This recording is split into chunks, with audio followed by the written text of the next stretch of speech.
G'day guys, Brendan here with week 2 power rankings. I can't believe I'm saying week 2 power rankings, and we've seen so much happen in this game. It's been absolutely fantastic. Really loving it.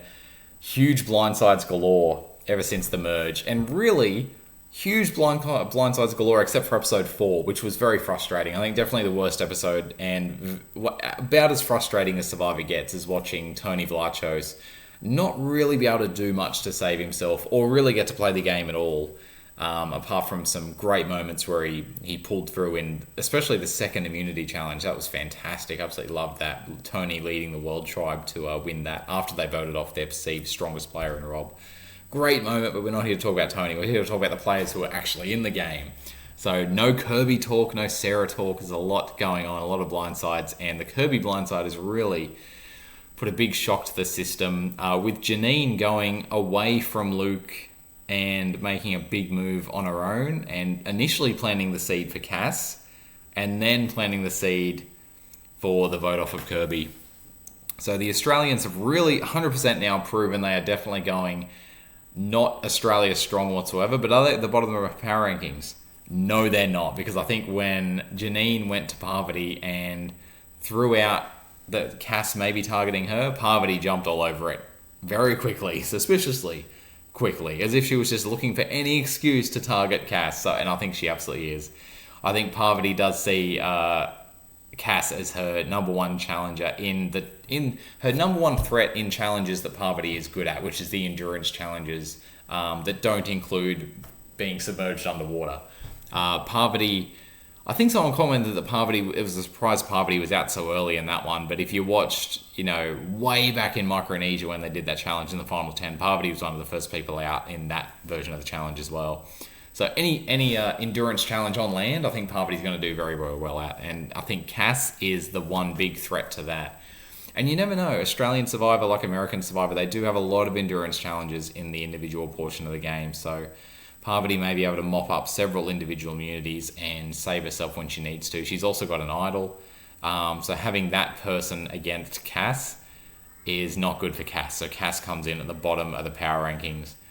Cass also will be keen, I think, to target Parvati after Parvati did not come through at all with the deal with Cass to jump out of the immunity challenge, which in hindsight she probably should have done, because I think Parvati also just not thinking that Cass would remember the deal, maybe. I don't know what she was thinking there, but ultimately Parvati must know that Cass is after her, especially after after Parv's mistake I just mentioned in that challenge. So she'll know that, oh look, Cass is probably coming after me as well, so I better come after her. So that's why Cass is at the bottom.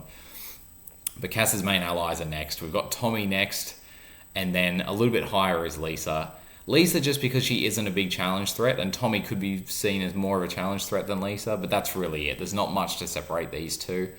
And then we move on to Shonee. So Shonee is the next one. I think Shonee winning would be difficult. I don't love Shonee's chances of beating anyone at the end necessarily. I think she's probably the least sort of strategic, influential player in the game, certainly based on her prior games, which is crazy to say because Shonee is a good player and does know what she's doing out there, but she's just in there with such giants of the game. So I'll put Shonee just behind Luke. Luke also has an advantage over Shonee just because Luke has the idol, and Luke's also shown that he can win individual immunity challenges in the past. Not so much in his first season, but his second season where Luke really shines.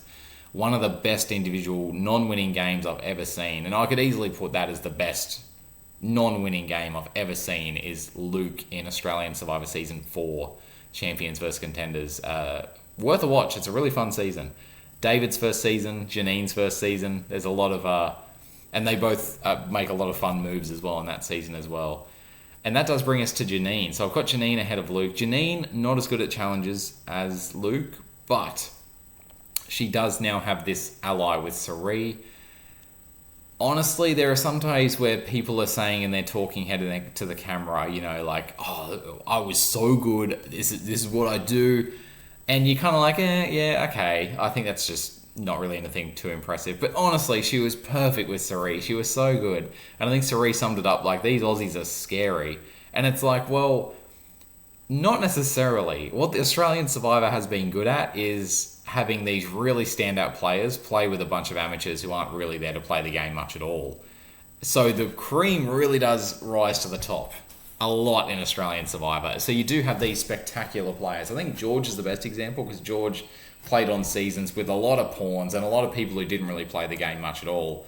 So he was kind of able to just like boss people around and pull off these amazingly big moves because no one else, everyone was happy to listen to George because he was the one person who knew, sounded like he knew what he was talking about. So they just went along with his plans. And here, George kind of got found out as like, yeah, when you play with really good players, George is not that good because his people skills still aren't that great, and especially compared to this cast, he was found wanting there. So he does come off as bossy and arrogant at times, and I think people do not respond well to that at all. And especially when you're playing with people like, Janine and Luke, for instance, who are really, really good players. So with Janine, I'm definitely putting her as the top Australian player. She doesn't have an idol like Luke, and Luke has been smart in keeping his idol a secret because Lord knows, seems to be the hardest thing in Survivor for anyone to do is keep an idol secret.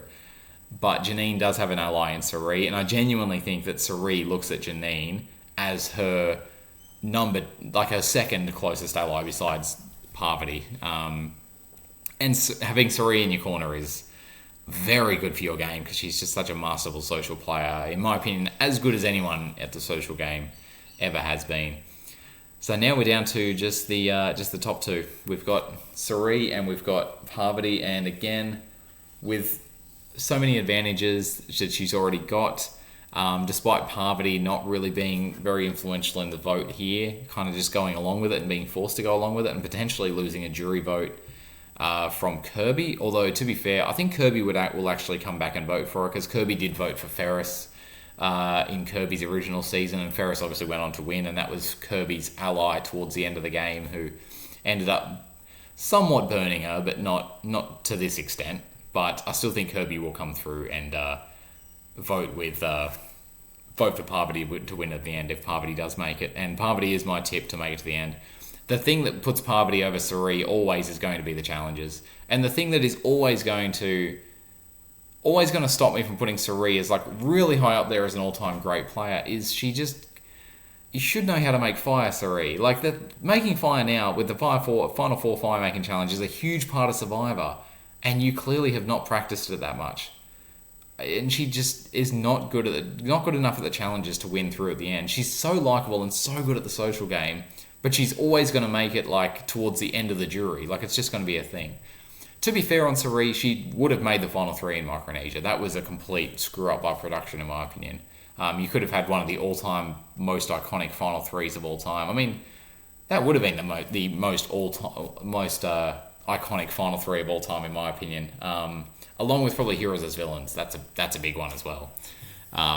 If Sari had been there with them, and Sari would have won that jury vote as well, 3-2-2, it would have been a really exciting jury vote. If you kind of think about who the juries would have voted for, it would have been 3-2-2 for Sari and then 2 for Parvati and Amanda. But look, I think most of the time Sari is not going to be able to get to the end. My tip this season is that Sari will get very close and play a phenomenal game like she's doing. She's playing really well. She somehow did get Parvati to turn on Kirby, although to be fair, the fact they've known each other so long is an unfair advantage, but you still have to put these two as the top two. I think as far as the game players go, genuinely the best players in the season, I think you've got Sari, but obviously I've talked about Sari's weakness. Luke would be up there as well. Luke has got a lot of the Sari game, but he also can win challenges, which puts him maybe a little bit ahead of Sari, but this game I think Sari has been more effective with the social game, I've had to say, over Luke. And Janine as well. Janine's only played once, so I've always hesitated to put her as like one of the all-time great players. And in that game, she finished 6th, so she didn't get to the end. But Janine was fantastic. She was called the godmother for a reason. She's been the most powerful sort of strategic force in the Australian Survivor Series, in my opinion. I'd put her just ahead of Kirby and just ahead of Hayley as well. Hayley is another great female player from the Australian series who's played twice. What was very impressive in her first season, but did get voted off and then came back and beat George in the end. In a season which was terrible, but by far the two best players definitely battled it out at the end. And it's one of the best final twos ever was Hayley versus George. And then she came back the following season as well, which was a half All-Stars, half not All-Stars, half newbies.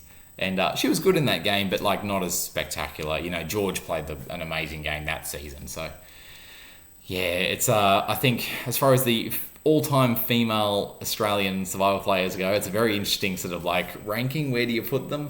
We've had a whole bunch of female winners in Australian Survivor as well, but for me, the best players are ironically only two of them. Only one of them has won. I think Hayley is a former winner. She's the best of the female players as far as who has won. But I think Janine and Kirby are right there with her. I can't wait to see more of Janine this season. It's really fun to watch her play.